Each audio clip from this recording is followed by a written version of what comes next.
Halo viewers, halo guys, balik lagi sama aku, Rifki Hadian.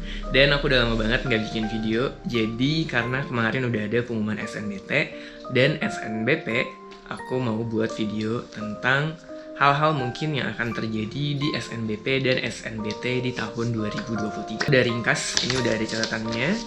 Aku akan bacain ya. Untuk SNBP sendiri, itu kan penerapan siswa eligible-nya tanggal 3-8 Februari. Jadi tinggal sekitar 4 bulan lagi ya. Desember, Januari, Februari. Nggak nyampe 4 bulan sih sebenarnya, 3 bulan lebih dikit. Dan pengumumannya itu tanggal 28 Maret. Jadi sekitar 4 bulan lagi, kalian yang ikut SNBP, Seleksi Nasional Berdasarkan Prestasi, itu udah akan tahu kira-kira kalian akan kuliah di mana dan akan masuk ke jurusan apa dan univnya di mana. Nah, yang kedua, untuk SNBT, Seleksi Nasional Berdasarkan Tes, itu diadakan pada tanggal 23-14 April. Nah, tadi kan pengumuman SNBP tanggal 28 April nih, sedangkan pendaftaran SNBT itu pada tanggal 23-14 April, 23 Maret sampai 14 April. Apakah siswa SNBP bisa ikut SNBT atau enggak yang udah keterima? Kalau dari pengalaman-pengalaman sebelumnya sih, biasanya enggak teman-teman. Jadi siswa SNBP itu baru bisa mendaftar SNBT di tanggal setelah pengumuman SNBP tersebut. Jadi mungkin baru bisa daftar setelah tanggal 28. Masalahnya, kalau baru daftar setelah tanggal 28, itu biasanya akan mendapatkan UTBK di hari-hari terakhir teman-teman.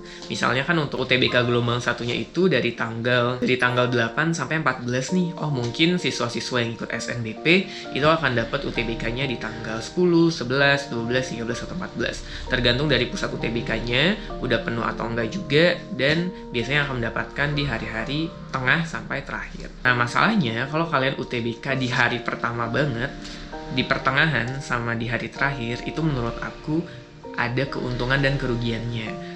Menurut aku yang diuntungkan sih mereka yang UTBK di tengah ya, karena mereka udah tahu tipe-tipe soalnya kayak gimana.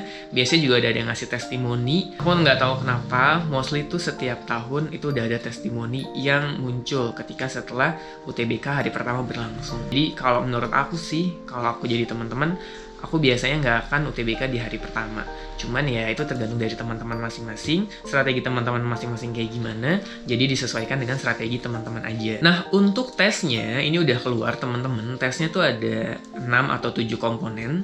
Jadi tesnya sama, ada penalaran umum, pemahaman membaca menulis, pemahaman pengetahuan umum, pengetahuan kuantitatif, dan ada tambahannya literasi bahasa Indonesia dan literasi bahasa Inggris. Aku nggak tahu ini akan digabung atau enggak, cuman masing-masing ada waktunya, dan ada penalaran matematika. Nah, kalau aku lihat ya, soal-soal yang mirip dari tahun ke tahun, kemarin aku udah sempat latihan soalnya, itu ada di penalaran umum dan pengetahuan kuantitatif.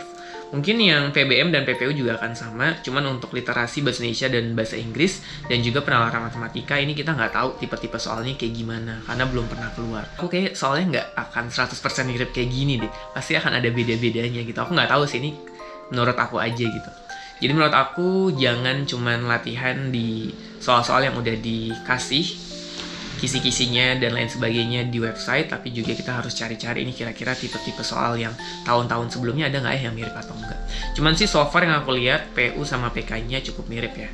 Dan untuk PU-nya dia udah dibagi menjadi 3, ada penalaran induktif, deduktif, dan penalaran kuantitatif.